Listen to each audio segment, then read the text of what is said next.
بسم اللہ الرحمن الرحیم۔ عزیز طلباء، آج ہم نحو کے اسباق میں سے جملہ انشائیہ کا جو سبق ہے وہ پڑھنے کی سعادت حاصل کر رہے ہیں۔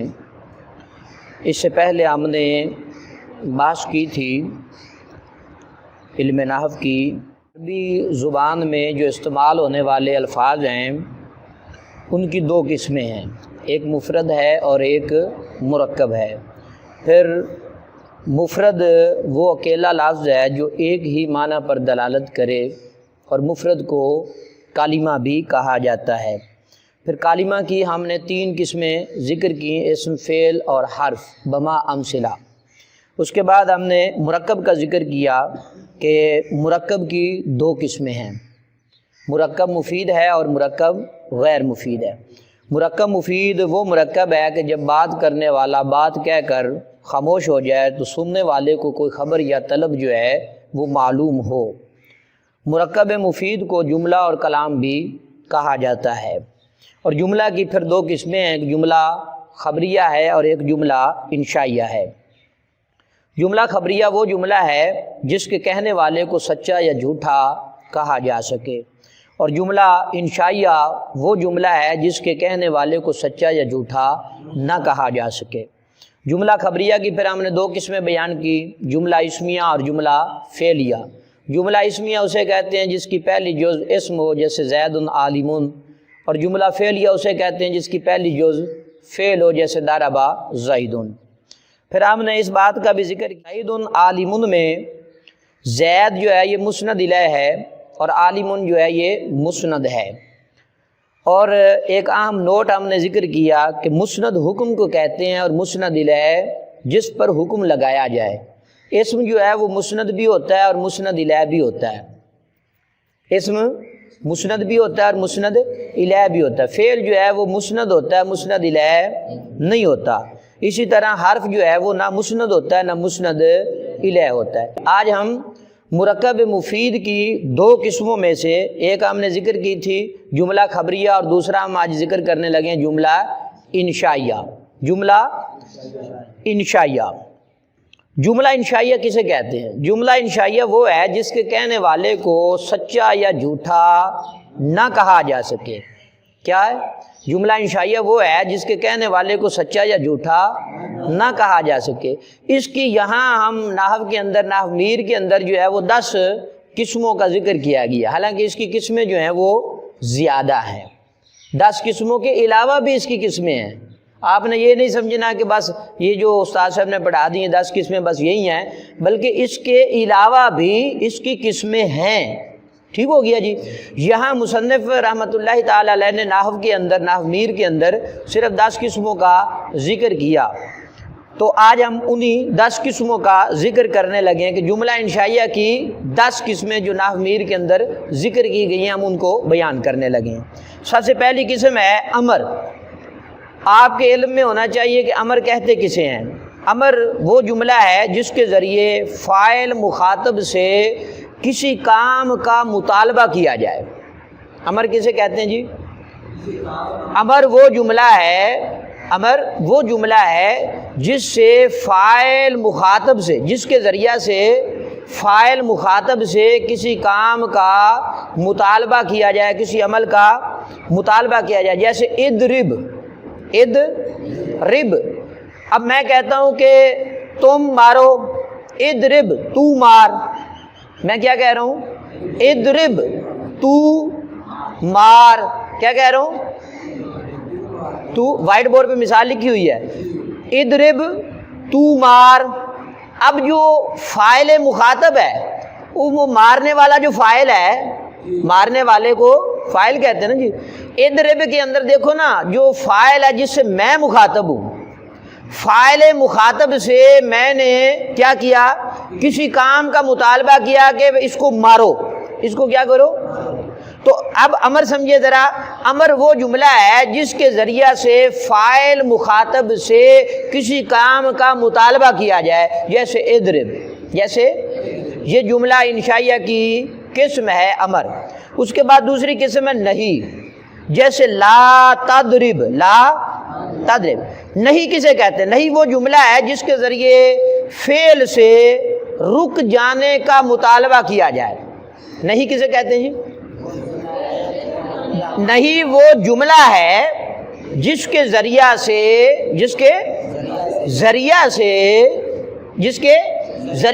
فعل سے رک جانے کا مطالبہ کیا جائے، فعل سے۔ اب لا تضرب یہ ایک جملہ ہے، یہ کیا ہے؟ اضرب یہ بھی ایک جملہ۔ پھر اس کی آگے ہم ترکیب کریں گے، ابھی میں آپ کو کروانے لگ جاؤں تو پھر آپ کو پریشانی ہوگی نا جی، ٹھیک ہے نا؟ اس کی پھر ترکیب ہوتی ہے جی، سمجھ آئی کہ نہیں؟ یہ ایک جملہ ہے، اضرب یہ ایک جملہ ہے، لا تضرب یہ ایک جملہ ہے۔ نہیں وہ جملہ ہے جس کے ذریعہ سے فعل سے رک جانے کا مطالبہ کیا جائے، جیسے لا تضرب میں مخاطب سے کہوں کہ لا تضرب تو نہ مار، تم نہ مارو، تم، تو اس کو میں کیا کہہ رہا ہوں؟ فعل سے روک رہا ہوں، فعل سے۔ تو نہیں کسے کہتے ہیں جی؟ نہیں اس جملے کو کہا جاتا ہے جس میں کسی کو فعل سے روکا جا سکے۔ چلیں اس کے بعد ہے جی تمنی۔ کیا ہے؟ تمنی۔ تمنی کسے کہتے ہیں؟ کسی چیز کے حصول کی محبت، کسی چیز کے حصول کی محبت، خواہ حصول کی امید ہو یا نہ ہو، حصول کی امید ہو یا نہ ہو، جیسے لیتا زیدن حاضرن، لیتا کاش کے زید حاضر ہوتا، کاش کے۔ اب تمنی کسے کہتے ہیں جی؟ کسی چیز کے حصول کی محبت، خواہ اس کے حصول کی امید ہو یا نہ ہو۔ اب اس کی مثال کہ لیتا زیدن حاضرن، کاش کے زید حاضر ہوتا، کاش کے زید۔ اور اس کے بعد استفہام۔ استفہام یہ جملہ انشائیہ کی چوتھی قسم ہے، جملہ انشائیہ کی چوتھی قسم ہے استفہام۔ استفہام کسے کہتے ہیں؟ وہ جملہ جس کے ذریعے کوئی بات پوچھی جائے، کوئی بات کسی سے سوال کیا جائے، کسی سے پوچھا جائے، ٹھیک ہے؟ جیسے حل ضرب زید، حل میں کہتا ہوں کیا زید نے مارا، کیا زید نے مارا؟ اب یہ پوچھ رہا ہوں۔ کیا تم بازار گئے؟ یہ میں پوچھ رہا ہوں۔ تو یہ کیا ہے؟ استفہام۔ استفہام کسے کہتے ہیں؟ وہ جملہ جس کے ذریعہ سے کوئی بات پوچھی جائے، سمجھ رہے ہو نا بیٹے؟ یہ جملہ انشائیہ کی چوتھی قسم ہے۔ اس کے بعد ہے پانچویں قسم ترجی۔ کون سی قسم؟ پانچویں قسم ہے ترجی۔ ترجی کسے کہتے ہیں جی؟ امر محبوب یا امر مکروہ جس کے حصول کا یقین نہ ہو اور اس کی امید بھی نہ ہو۔ غور کریں ذرا، ترجی امر محبوب یا امر مکروہ جس کے حصول کا یقین نہ ہو، اس کی امید کرنا، اس کو کیا کہتے ہیں جی؟ ترجی۔ جیسے لعل امرن غائب، لعل امرن، اس میں ذرا غور کریں، ہم نے کیا بیان کیا کہ ترجی جو ہے امر محبوب یا امر مکروہ، دو باتیں، امر محبوب یا امر مکروہ جس کے حصول کا یقین نہ ہو۔ لعل امرن غائب، اب اس میں امید کی جا رہی ہے، اس میں کیا کی جا رہی ہے؟ تو امید کرنا اپنے محبوب یا امر مکروہ کی جس کا یقین نہ ہو، تو اسے کیا کہتے ہیں؟ ترجی۔ اس کے بعد ہے جملہ انشائیہ کی چھٹی قسم عقود۔ کون سی ہے جی؟ عقود۔ یہ عقد کی جمع ہے۔ عقد کہتے ہیں ایک دوسرے سے بات چیت طے کر لینا، خرید و فروخت کرنے کو کیا کہتے ہیں؟ عقد۔ عقود وہ جملہ ہے جس کے ذریعے کوئی سودا یا معاملہ طے کیا جائے۔ بیٹے غور کریں ذرا، عقود وہ جملہ ہے جس کے ذریعہ سے سودا یا معاملہ طے کر لیا جائے۔ مثلاً خریدنے والا بھی موجود ہو اور بیچنے والا بھی، تو خریدنے والا بھی موجود ہو، بیچنے والا بھی، اور بیچنے والا ایک بندہ کہے بے تو، ایک بندہ کیا کہے بے تو، میں نے بیچا، اب دوسرا کہے اشترائی تو، میں نے خریدا، اسے کیا کہتے ہیں عقود۔ اچھا اس میں یاد رکھیں کہ موقع پہ موجود ہونا ضروری ہے، اور یہ خرید و فروخت جو ہے سوال کے بدلے میں جواب ہو، فوراً ہو، یہ نہیں کہ آج اس نے کہا بے تو، میں نے بیچا، اب 2 دن گزرنے کے بعد وہ آئے کہے اشترائی تو، میں نے خریدا، تو یہ نہیں ہوگا، عقود نہیں ہوگا۔ عقود کیا ہے؟ وہ جملہ جس کے ذریعے کوئی سودا یا معاملہ طے کر لیا جائے، جیسے بعت و اشتریت، میں نے بیچا، اس نے کہا میں نے خریدا، اس نے کہا میں نے خریدا، ٹھیک ہے۔ اس کے بعد جملہ انشائیہ کی 7ویں قسم ہے ندا۔ 7ویں قسم کیا ہے؟ اور ندا کا لغوی معنی کیا ہے؟ پکارنا، ندا دینا، آواز دینا، پکارنا، بلانا، ٹھیک ہے۔ تو ندا کسے کہتے ہیں؟ ندا وہ جملہ ہے جس کے ذریعے کسی کی توجہ اپنی طرف کی جائے، کسی کی توجہ اپنی طرف کروائی جائے، جملہ کہہ کر کسی کی توجہ اپنی طرف کروائی جائے۔ جیسے میں کہوں یا مجاہد، کیا کہوں؟ یا مجاہد، فوراً الرٹ ہو جائے گا، خبردار ہو جائے گا، استاد بلا رہے ہیں، ٹھیک ہے۔ یا میں کہوں یا مظفر، یوں ہی میں نے کہا یہ خبردار ہو گیا۔ اس کی توجہ جو ہے میں نے کیا کی؟ کس کے ساتھ کی؟ ندائیہ جملے کے ساتھ، یا کے ساتھ، اس کی توجہ میں نے کیا کی؟ اپنی طرف کروائی۔ تو ندا کسے کہتے ہیں؟ وہ جملہ جس کے ذریعے کسی کی توجہ اپنی طرف کرائی جائے، جیسے یا اللہ، اللہ اس میں جلالت ہے۔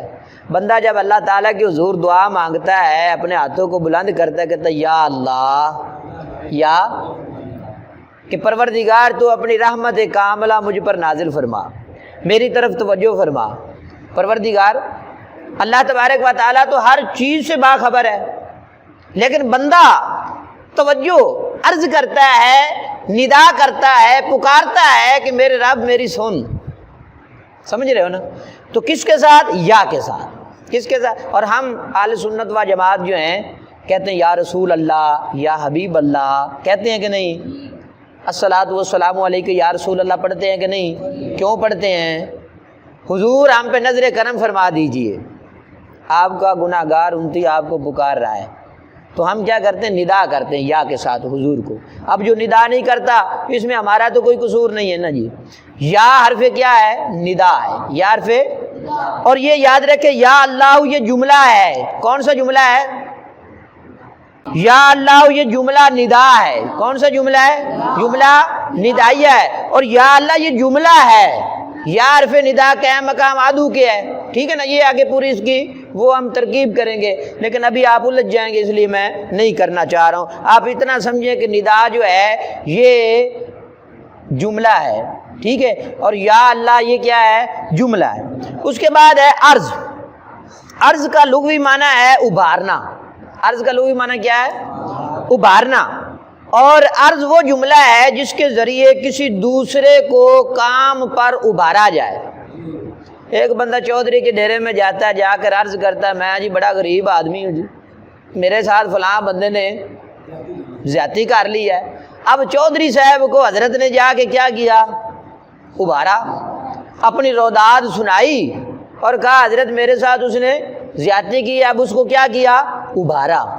کیا کیا؟ اپنی عرض کی۔ اب کوئی بندہ جو عرض کرتا ہے وہ دوسرے کو کیا کرتا ہے؟ ابھارتا ہے۔ عرض وہ جملہ ہے جس کے ذریعے کسی دوسرے کو کام کرنے پر ابھارا جائے۔ بیٹے سمجھ نہیں پا رہے ہو کہ نہیں؟ سمجھ آ رہی کہ نہیں؟ کسی دوسرے کو کام کرنے پر۔ اب وہ بندہ جو گیا چودھری کے پاس، اس نے کیا کیا؟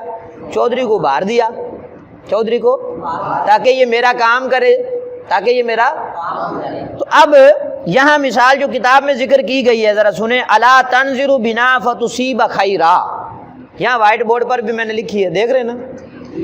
تو الا تنزل بنا فتصیب کیا تم میرے پاس آؤ گے، میرے پاس تشریف لاؤ گے؟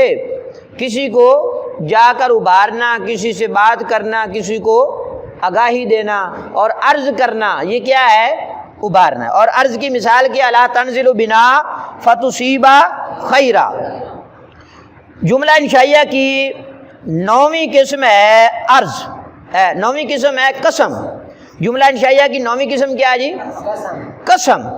قسم کسے کہتے ہیں جی؟ قسم وہ محترم چیز، وہ محترم چیز کوئی بھی ہو، وہ محترم چیز جس کا ذکر کر کے اپنی بات کو پکا کرنا، اپنی بات کو۔ اب آپ ایک بندے کے پاس گئے، اس کو جا کر کہا کہ حضرت یہ معاملہ ایسا ہو، کہتا نا میں نہیں مانتا، تو آپ کیا کہیں گے؟ بھائی میرے پاس استاد بھی کھڑے تھے اس وقت، تو آپ نے کیا کیا؟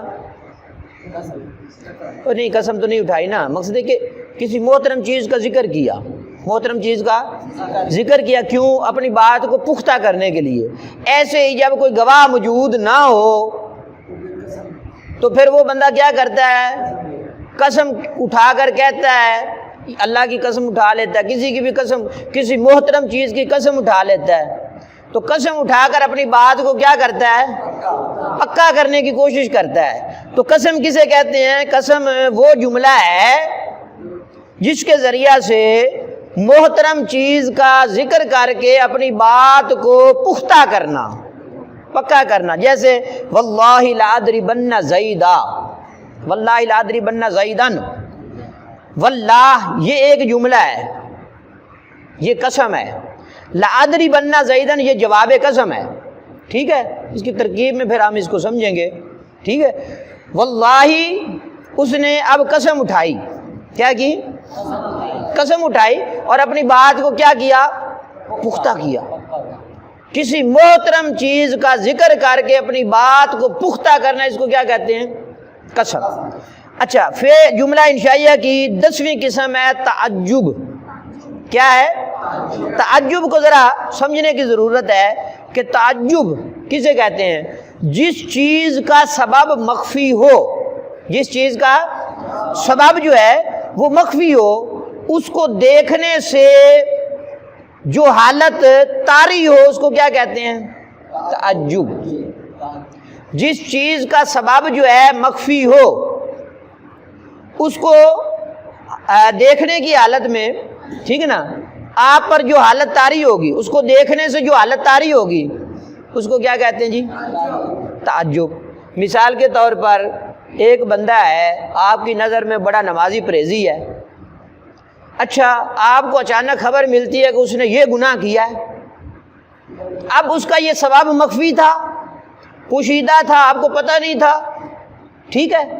تو جب پتہ چلا تو آپ چونک گئے، حیران ہو گئے، تعجب کیا کہ یار یہ کیسے ہو گیا؟ وہ تو بڑا بندہ نمازی پرہیزی تھا، لیکن وہ یہ کیسے ہو گیا؟ تو اب ذرا اس کو سمجھیں کہ جس چیز کا سبب مخفی ہو، جس چیز کا سبب، اس کو دیکھنے سے جو حالت طاری ہو اس کو کہتے ہیں تعجب، اور جو فعل اس حالت پر دلالت کرے اسے کہتے ہیں فعل تعجب۔ جو فعل اس حالت پر دلالت کرے اس کو کیا کہتے ہیں؟ اس کی مثال ہے وائٹ بورڈ پر لکھی ہوئی ہے، ما احسنہ و احسن بہ، ما احسنہ، سمجھ آ گئی بیٹے؟ ما احسنہ و احسن بہ۔ ذرا غور کریں، ہم نے مرکب مفید کی 2 قسموں میں سے، یعنی مرکب مفید کی 2 قسمیں، ایک جملہ خبریہ ہے، دوسرا جملہ انشائیہ ہے۔ تو جملہ خبریہ کو ہم نے پہلے پڑھا، آج ہم نے جملہ انشائیہ کو پڑھا، جملہ اور جملہ انشائیہ کی یہاں نحو میر کے اندر مصنف رحمۃ اللہ تعالی علیہ نے 10 قسموں کا ذکر کیا، لیکن اس کی قسمیں زیادہ ہیں، وہ آگے ہم دوسری کتابوں میں انشاءاللہ پڑھیں گے، ٹھیک ہے نا؟ تو اس کی قسمیں زیادہ ہیں، آپ نے یہ نہیں سمجھنا کہ مکمل 10 قسمیں ہی ہیں، ٹھیک ہے نا؟ اور بھی اس کی قسمیں ہیں۔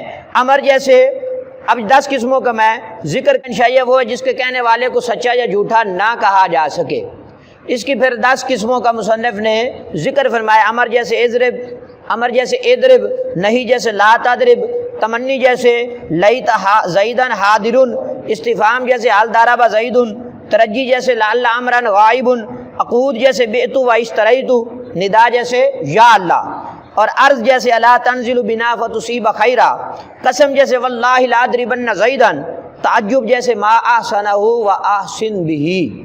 عزیز طلباء، اللہ تعالیٰ آپ سب کو علم نافع عطا فرمائے۔